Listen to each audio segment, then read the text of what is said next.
Hi guys, Yasmo here, and today I have for you some tips and advice for making a tankier character and surviving hardcore, and this will be also for anyone who wants to try to compete in the Ziz/Shopify event. That's going to be the Gauntlet mods event. That's going to have all of these mods on. Basically, for those of you that don't know, there's going to be an event with super rippy private league mods enabled, where players have -40 to all resistances on top of all of the normal like -60 after finishing the acts. Monsters deal extra lightning, fire and cold damage. Monsters fire 2 additional projectiles. They have turbo, like more movement, attack and cast speed. They also deal increased damage on top of that, like a percentage multiplier on top of that, and then also they have 40% more life. So everything is tankier and more deadly, and it's gonna be in hardcore. So how the hell do you survive something like that? As you can see right now, I'm at level 72 Trickster, and if we type /deaths, it's 0 times. We have died 0 times, and we're playing in this Gauntlet practice league. So how have I done that? Playing a Trickster of all classes. Well, Trickster is actually a very tanky class. Like, most people might not know that if they haven't been playing Trickster, but it's a very tanky character if you build it correctly.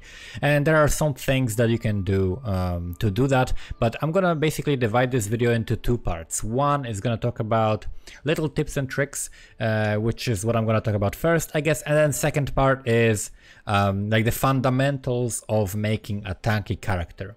Maybe let's actually talk about that first. That will be better. So let's talk about the fundamentals of making a tanky character. So tanky character, your character will feel tanky if it has at least like 3 main layers of defense, and these 3 main layers of defense, they can be generally categorized into avoidance, recovery, and mitigation. So let's talk about avoidance first. Avoidance is when you actually avoid the damage, like the name would suggest, and that would include block, dodge, evasion, spell dodge, things like that. So when you actually avoid the damage and don't take it. So for this character here, we are playing with acrobatics and phase acrobatics. So we have a chance to dodge spell hits and attack hits, and I also have a flask here. So while I'm playing, we have a 50% chance to dodge attacks, 40% chance to dodge spells. On top of that, we also have evasion. So this is like 50% estimated chance to evade attacks of like monsters of our level, I guess, and this is thanks to the Jade Flask as well. On top of that, we also have from our Ascendancy here, I think there's like 3% chance to evade while you have Energy Shield. So that's our avoidance. We have just a bunch of dodge, a bunch of evasion, and on top of that, I'm also wearing a shield, so I also have block. This is 50%, I think, chance. Where is it? This is Ignite, avoidance, chance to dodge, energy shield. Where is it? Defense, chance to block attack damage, 21% only. Ah yes, that's because we have the acrobatics. So this is 21% extra chance to dodge all the attack hits, not spell dodge, but this is reduced by acrobatics. Normally I don't invest into blocks. I didn't take like the extra block nodes because it's not worth doing while you use acrobatics, because it reduces your chance to block. However, you can still wear a shield, and this gives me a solid like 21% chance to block on top of that, and that's my avoidance. So that's how I'm avoiding getting hit. Now let's talk about mitigation. So if you actually get hit, how do you make sure that you take less damage? So a form of mitigation would be, for example, armor. That's mitigation, but armor, unless you're building around it, is not really gonna do much for you. Resistances, that's something that you can focus on. Resistances are mitigation. As you can see, I have 76 to all elemental resistances because I'm playing with Crystal Skin, which gives me +1 to all maximum elemental resistances. You can increase those beyond 75 with, for example, purities, right? The auras that give you elemental resistances. If you boost them up, they can also give you like up to like 90% max fire, cold, and lightning res. And then chaos res. For now, we have a very low chaos res because I have it only on 1 item, and we're still early on. We're still progressing through the final act, and this is gonna get reduced. So as you can see, we're gonna lose here, but we are still, as long as we are above like 106 in our case, it's gonna go down to still being above like 76. So we're fine on this, but the chaos is gonna be very low. However, the plan for me is to go for CI, which is gonna be chaos inoculation, immune to chaos damage. So I'm gonna have basically 100% chaos resistance and then 76 of all the other ones. Other sources of mitigation are also things like Immortal Call. So for example, I have cast when damage taken, Immortal Call, and whenever I take 897 damage within, I guess, what is it, like in one hit, or like whenever I take that just in total, then this triggers the Immortal Call, which depending on like how long it lasts, it will stop the like 28 or 29% like elemental or physical damage. So I will be taking less damage for a while after I take a big hit, which is another source of mitigation. Also, I have a Granite Flask, which you might use that. You might use the Basalt Flask instead if you are at higher level. Basalt Flask will be a little bit better for my character now, but I haven't found that now because I'm playing SSF. And then also we have mitigation coming from from the Wind Dancer. So if I haven't been hit recently, which means if I have a lot of spell, dodge, and evasion, then I will take less damage. This does not work with block. So when I switch to block setup, I will be switching to like CI and block, and I will have like ES recovery on block, and then I will be going probably for glancing blows instead. But for now, while we are not relying on block and we're mostly relying on acrobatics, phase acro, dodge from the flask, and evasion, then the Wind Dancer is pretty good because when we are actually getting hit, we're taking a little bit less damage and it boosts our evasion. So we have mitigation from the resistances, from Wind Dancer, from Immortal Call. Those are our sources of mitigation. You can also have endurance charges. I would love to like craft endurance charges, like minimum endurance charges on jewelry.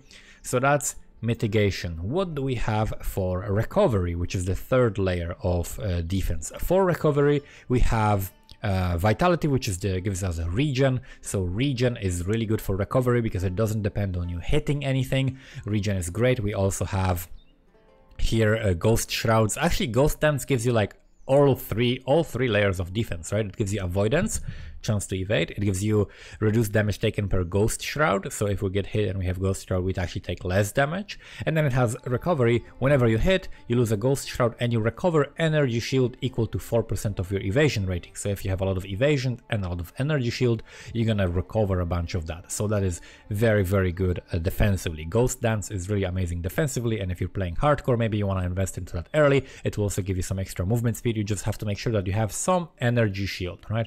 You need some energy shield, and that's why I've been paying attention to my gear. So I have like pieces with evasion and energy shield because I need mostly blue sockets. So for me, like evasion, energy shield, evasion, energy shield, evasion, energy shield, those are the best bases because they give me some extra ES, but also give me a lot of evasion because that's how we are avoiding a bunch of damage. So that's the optimal base that I am picking up, identifying, and then eventually crafting on it.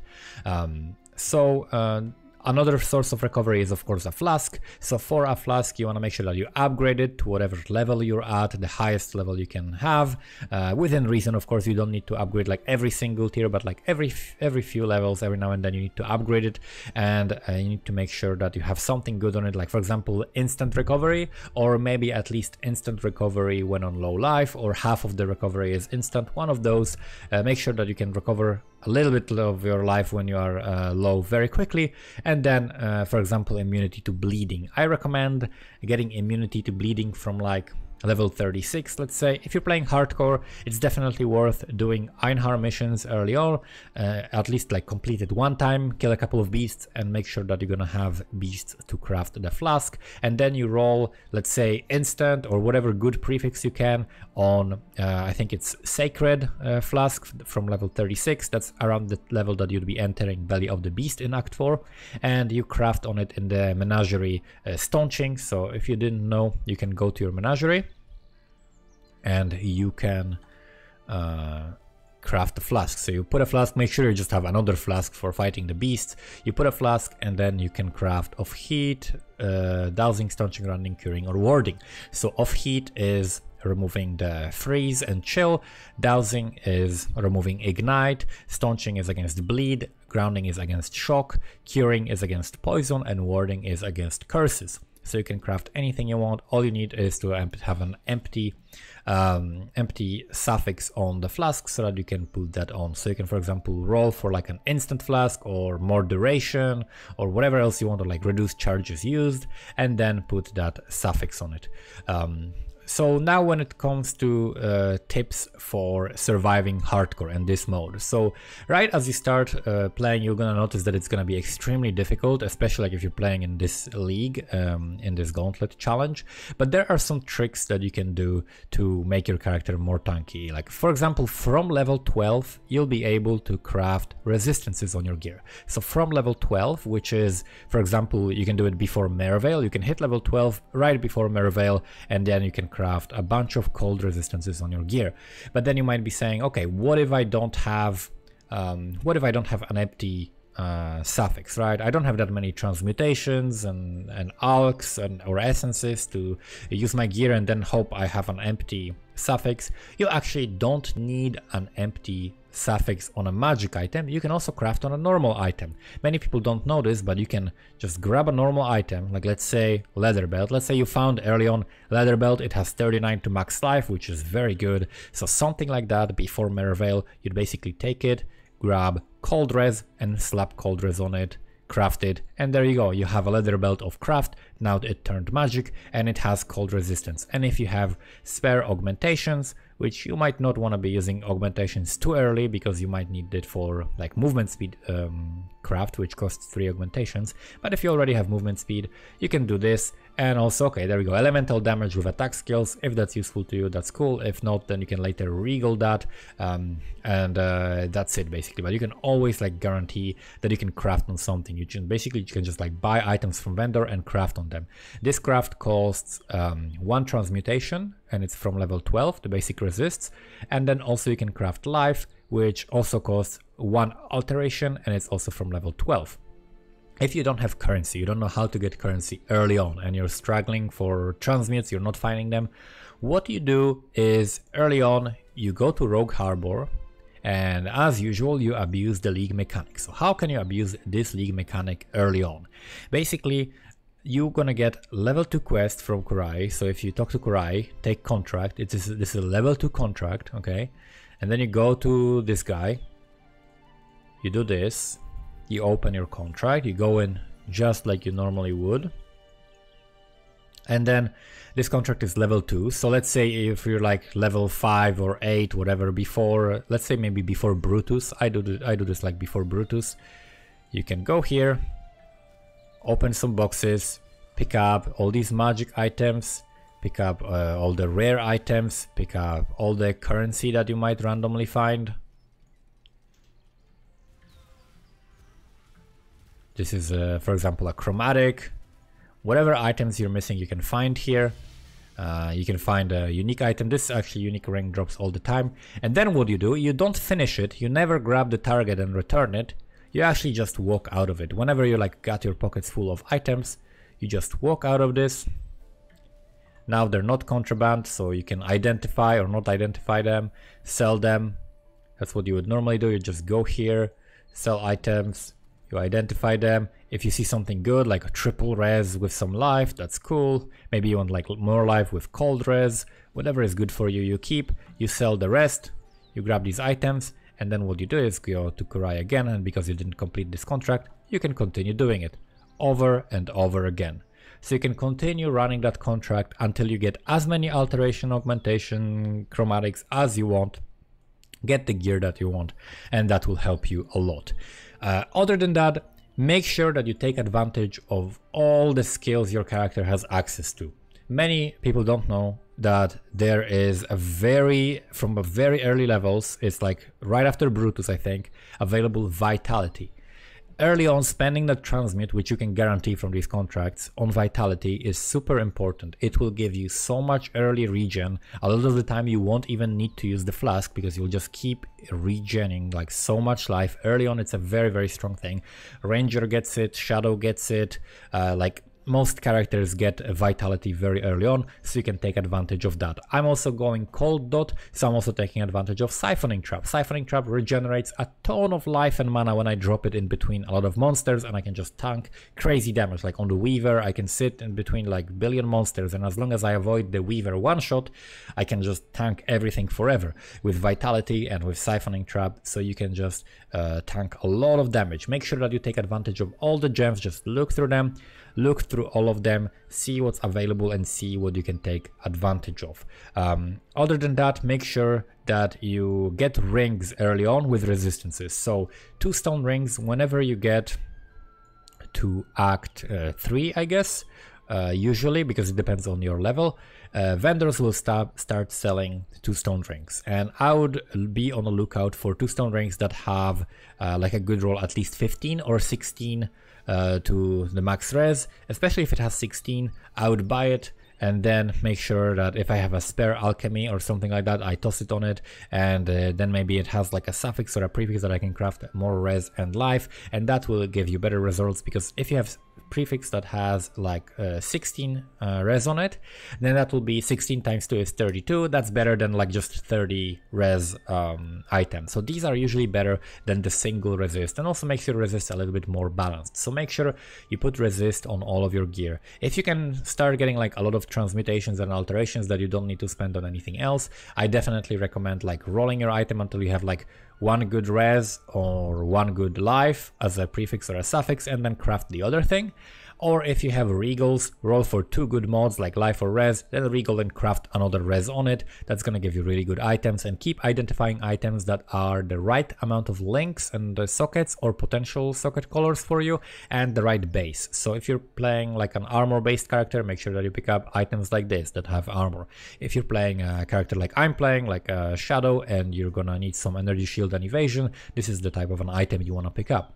Also use essences, like there are essences that will give you guaranteed life or guaranteed resist, like for example this one, guaranteed fire res, so you can use those and make sure that you slap it on an item. Like especially if you have something like this, if you're doing heist, I recommend doing heist at a level that is a bit lower than you're at, and just do it purely to gear up.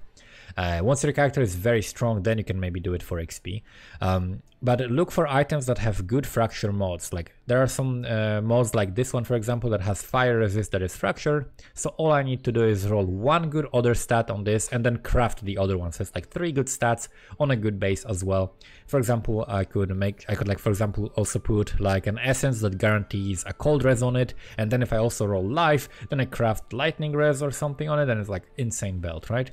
So this is really, really important. Make sure to upgrade your flasks, make sure to run defensive flasks and keep pressing them, keep taking advantage of them. Make sure that you take care of like all the layers of defense, and try to not spread your tree a little too much. Like I had a plan to go pick up like some of this like damage over time and stuff, and then go right through here and go and pick up all this juicy Templar stuff, because Templar has this like great life right next to elemental damage with all res, with big life, with like divine judgment, massive elemental damage. So this is so powerful. However, while I was going through here, like this is the point where I'm like have to fight Weaver, you know, and I'm super weak because I don't have all these skill points that otherwise I would invest into growth and decay, into lethal assault, into entropy. So this gives me a lot of damage, a bunch of life, and I'm so much stronger if I stick to this side of the tree. So if I'm playing in hardcore, and especially like this extreme mode when everything matters, like wherever I put my every single skill point really matters, I try to stick close and pick up the things that are important, like pick up some damage, pick up life, pick up more avoidance, life, damage, life, like mitigation, like all across the tree. I'm just making sure to pick up the thing that's available early so that I'm not weak at any stage. So hopefully this has been helpful. If you have any other questions, make sure to leave them in the comments below. You can also check out my stream at twitch.tv/AsmodeusStream. Thank you guys for watching, and see you next time.